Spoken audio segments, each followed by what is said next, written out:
12वां अध्याय वृत्रासुर का वध। श्री सुखदेव जी कहते हैं, राजन, वृत्रासुर रणभूमि में अपना शरीर छोड़ना चाहता था, क्योंकि उसके विचार से इंद्र पर विजय प्राप्त करके स्वर्ग पाने की अपेक्षा मरकर भगवान को प्राप्त करना श्रेष्ठ था। इसलिए जैसे प्रलयकालीन जल में कैटभासुर भगवान विष्णु पर चोट करने के लिए दौड़ा था, वैसे ही वह भी त्रिशूल उठाकर इंद्र पर टूट पड़ा। वीर वृत्रासुर ने प्रलयकालीन अग्नि की लपटों के समान तीखी नोकों वाले त्रिशूल को घुमाकर बड़े वेग से इंद्र पर चलाया और अत्यंत क्रोध से सिंहनाद करके बोला, पापी इंद्र, अब तू बच नहीं सकता। इंद्र ने यह देखकर कि वह भयंकर त्रिशूल ग्रह और उल्का के समान चक्कर काटता हुआ आकाश में आ रहा है, किसी प्रकार की अधीरता नहीं प्रकट की और उस त्रिशूल के साथ ही वासुकी नाग के समान वृत्रासुर की विशाल भुजा अपने 100 गांठों वाले वज्र से काट डाली। एक बांह कट जाने पर वृत्रासुर को बहुत क्रोध हुआ। उसने वज्रधारी इंद्र के पास जाकर उनकी ठोड़ी में और गजराज ऐरावत पर परिघ से ऐसा प्रहार किया कि उनके हाथ से वह वज्र गिर पड़ा। वृत्रासुर के इस अत्यंत अलौकिक कार्य को देखकर देवता, असुर, चारण, सिद्धगण आदि सभी प्रशंसा करने लगे, परंतु इंद्र का संकट देखकर वे ही लोग बार बार हाय हाय कहकर चिल्लाने लगे। परीक्षित, वह वज्र इंद्र के हाथ से छूटकर वृत्रासुर के पास ही जा पड़ा था, इसलिए लज्जित होकर इंद्र ने उसे फिर नहीं उठाया। तब वृत्रासुर ने कहा, इंद्र, तुम वज्र उठाकर अपने शत्रु को मार डालो, यह विषाद करने का समय नहीं है। सर्वज्ञ, सनातन, आदि पुरुष भगवान ही जगत की उत्पत्ति, स्थिति और प्रलय करने में समर्थ है। उनके अतिरिक्त देहाभिमानी और युद्ध के लिए उत्सुक आतताइयों को सर्वदा जय ही नहीं मिलती। वे कभी जीतते हैं तो कभी हारते हैं। ये सब लोक और लोकपाल जाल में फंसे हुए पक्षियों की भांति जिसकी अधीनता में विवश होकर चेष्टा करते हैं, वह काल ही सबकी जय पराजय का कारण है। वही काल मनुष्य के मनोबल, इंद्रिय बल, शरीर बल, प्राण, जीवन और मृत्यु के रूप में स्थित है। मनुष्य उसे न जानकर जड़ शरीर को ही जय पराजय आदि का कारण समझता है। इंद्र, जैसे काठ की पुतली और यंत्र का हरण नचाने वाले के हाथ में होते हैं, वैसे ही तुम समस्त प्राणियों को भगवान के अधीन समझो। भगवान की कृपा प्रसाद के बिना पुरुष, प्रकृति, महत्त्व, अहंकार, पंचभूत, इंद्रियां और अंतःकरण चतुष्टय, यह कोई भी इस विश्व की उत्पत्ति आदि करने में समर्थ नहीं हो सकते। जिसे इस बात का पता नहीं है कि भगवान ही सबका नियंत्रण करते हैं, वही इस परतंत्र जीव को स्वतंत्र कर्ता भोक्ता मान बैठता है। वस्तुतः स्वयं भगवान ही प्राणियों के द्वारा प्राणियों की रचना और उन्हीं के द्वारा उनका संहार करते हैं। जिस प्रकार इच्छा न होने पर भी समय विपरीत होने से मनुष्य को मृत्यु और अपयश आदि प्राप्त होते हैं, वैसे ही समय की अनुकूलता होने पर, इच्छा न होने पर भी उसे आयु, लक्ष्मी, यश और ऐश्वर्य आदि भोग भी मिल जाते हैं। इसलिए यश अपयश, जय पराजय, सुख दुख, जीवन मरण, इनमें से किसी एक की इच्छा अनिच्छा न रखकर सभी परिस्थितियों में संभाव से रहना चाहिए। हर्ष शोक के वशीभूत नहीं होना चाहिए।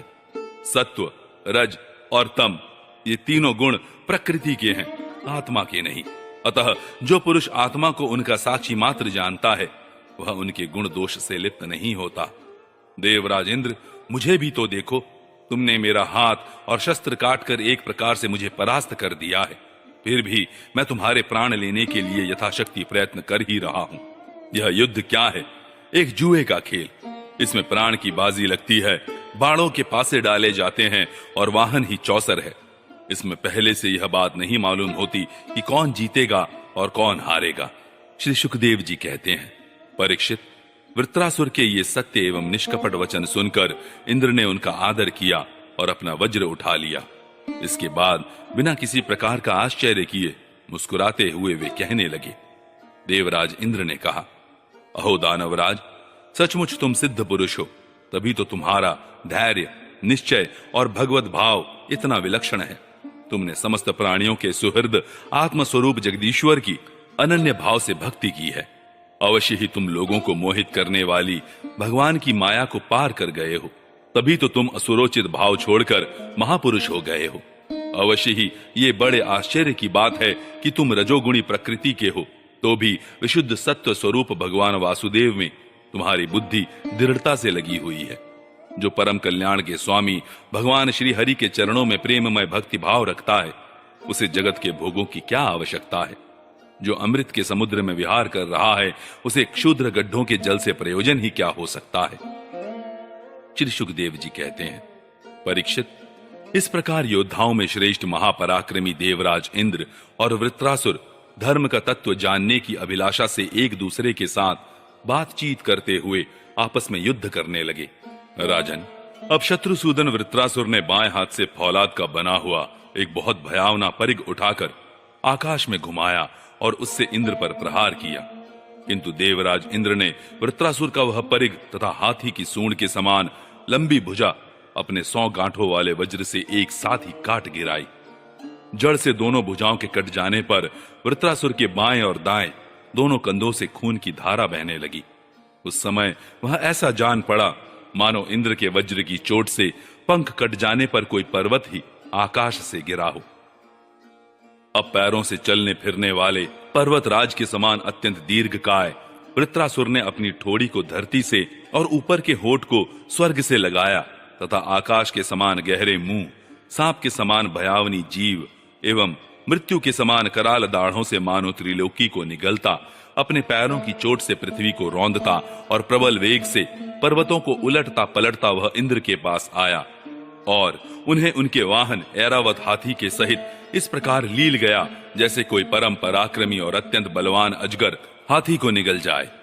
प्रजापतियों और महर्षियों के साथ देवताओं ने जब देखा कि वृत्रासुर इंद्र को निगल गया, तब तो वे अत्यंत दुखी हो गए तथा हाय हाय बड़ा अनर्थ हो गया यों कहकर विलाप करने लगे। बल दैत्य का संहार करने वाले देवराज इंद्र ने महापुरुष विद्या से अपने को सुरक्षित कर रखा था और उनके पास योग माया का बल था ही, इसलिए वृत्रासुर के निगल लेने पर उसके पेट में पहुंचकर भी वे मरे नहीं। उन्होंने अपने वज्र से उसकी कोख फाड़ डाली और उसके पेट से निकलकर बड़े वेग से उसका पर्वत शिखर के समान ऊंचा सिर काट डाला। सूर्यादि ग्रहों की उत्तरायण दक्षिणायन रूप गति में जितना समय लगता है, उतने दिनों में अर्थात 1 वर्ष में वृत्रवध का योग उपस्थित होने पर घूमते हुए उस तीव्र वेगशाली वज्र ने उसकी गर्दन को सब ओर से काटकर भूमि पर गिरा दिया। उस समय आकाश में दुंदुभियां बजने लगी। महर्षियों के साथ गंधर्व, सिद्ध आदि वृत्रघाती इंद्र का पराक्रम सूचित करने वाले मंत्रों से उनकी स्तुति करके बड़े आनंद के साथ उन पर पुष्पों की वर्षा करने लगे।